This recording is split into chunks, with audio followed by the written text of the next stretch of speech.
Ryan, so good to have you here. Thank you so much for joining us all the way from London. Can you share what led to your focus on disability inclusion and how it's shaped the work you're doing now with the Valuable 500? Yeah, absolutely. Well, thank you firstly for having me. I feel like I've done a full circle when it comes to kind of disability. I first started out by probably around about the age of sort of 16, 17, working for a company called Chicken Shed Theatre Company, which is an all-inclusive theatre company here in the UK. Probably more well known widely when sadly Princess Diana died. They recorded a song and so they had a waiting list. They're the only, at the time, they are the only inclusive theatre which invited all abilities and they brought all abilities together. And basically, they had a waiting list of over 7,000 people wanting to attend this school, which was in North London, in Cockfosters. So, what they actually did was set up an initiative to drive that programme into local communities and was supported by local councils. And so I was part of the one for Havering, which was called Habit Shed, and we kind of worked on that, and it was amazing. And I've kind of always been quite aligned.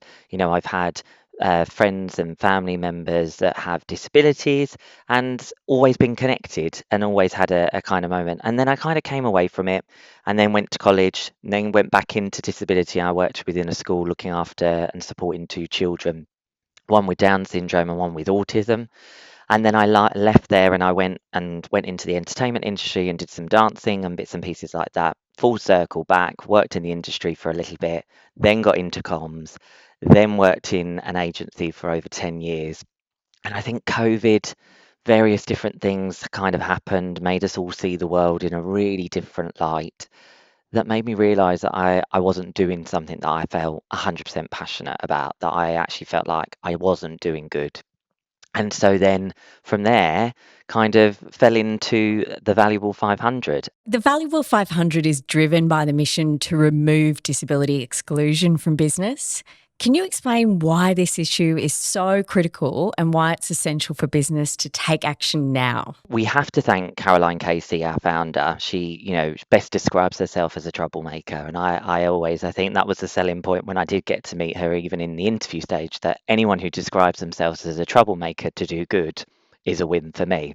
And I think that the reason why this is so important was because of her own backstory, because she didn't self-disclose within the workplace and she didn't feel confident enough to do so, that actually then when she did and she got to a point where she needed to, she felt like there must be other people that are feeling like this as well, and she can't be the only one. And then actually when you then look at a world that is not really accessible to everyone, we are on strides to move that dial forward and do better. But the world isn't accessible to all. And so this is why this is even more important, because a great belief that we have is, if we wait for legislation and we wait for governments and we wait for all of the powers that be to make the changes, we'll be waiting even longer. And so business has a great opportunity to make that change. And what we often say, and our CEO Katie Talakoska will say, is that what's right for business is good for society. And so what's good for society is good for business. And so if we can get that balance, then, and the people and the cultures that we kind of have within our organizations and that organizations have, hopefully that just trickles into society and changes that perception and that way of possibly seeing the world differently. In a report that I saw of yours, about a quarter of the Valuable 500, it said, do not engage in consumer stakeholder insights at all, and less than a third of respondents do not target a disabled consumer, which to me is phenomenal because it's a huge market and there's a lot of spending power. Why do you think this is the case, and why do you think it's important that this changes? I think it is changing. So I like to caveat that we have done that report and we can see a real sort of shift. I think fear is often what prevents. And I think that is the key. And I think then the other thing that comes into it is budget, which I always find really hard to swallow that pill, because morally that doesn't feel right that we would put a figure on something that is just right for everybody and it's inclusive. But I think one of the key things to it is the fact that there is a lot of fear, about getting it wrong, oh, not quite ready, that kind of confidence. And I think the solution sometimes is really simple, and not to sort of like try and give it away as, this is what every business should be doing, because I don't, it really is different models in every organization. But the key is keeping it simple. Keeping it simple. Also being able to own, you may get it wrong, but then the fact that you own the fact that you got it wrong, speak with the community.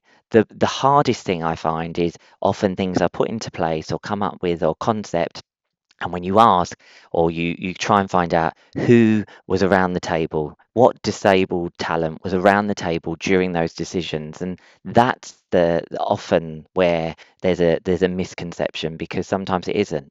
That hasn't been involved. So then people are making decisions on things when it doesn't involve, it doesn't affect them personally. And I think that is the key. Keep it simple. We need to have more disabled talent around the table making the decisions, better representation, and leaders, I think, are open. They really are open to it.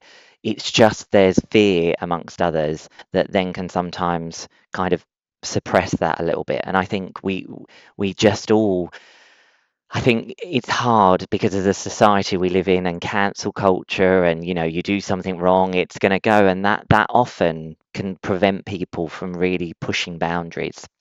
And I think that's something we have to try and get the balance a little bit better at. Yeah, that's a massive challenge, isn't it? I think you're right about the intention as well. If you go in with the right intention and put your hands up and say, we're making every effort to do the right thing. We certainly play by that at Remarkable.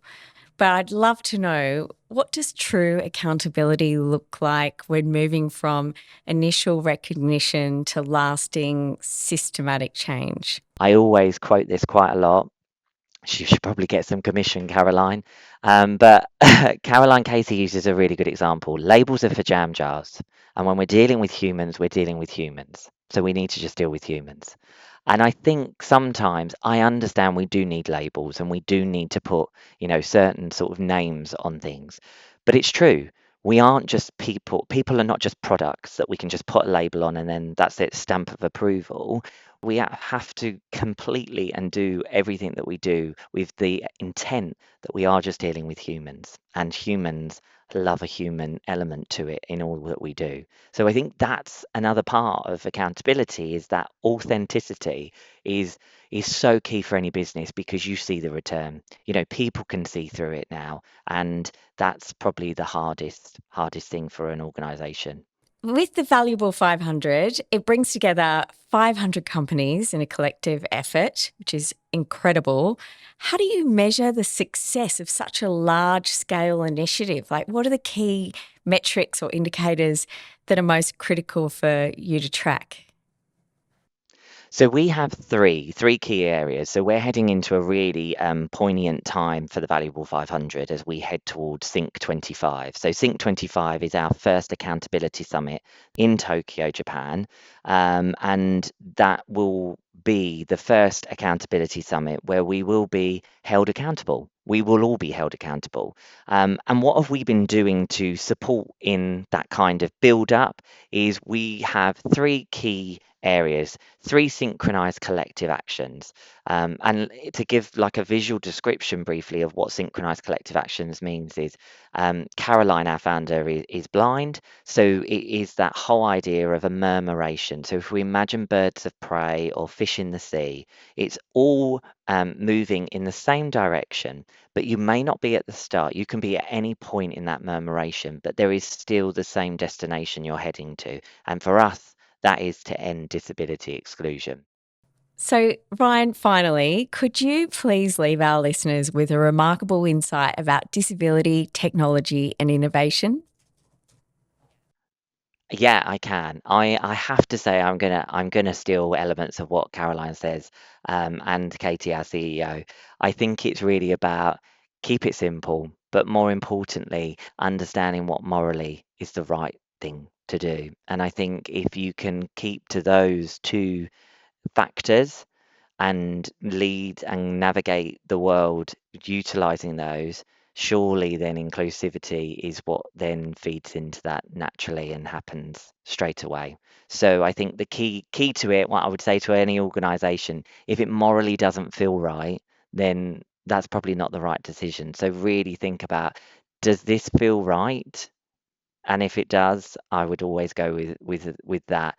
But understand, keep it simple, make sure that it's fine to get it wrong, just own it. Own it and take that ownership to move that forward. But most importantly, people with disabilities, both visible and non-visible, are humans at the end of the day. So morally, this moral compass and, dealing with people, we're not dealing with, a different type of human. We're dealing just with humans. And so often it's about just treating everyone equally as we would everyone else.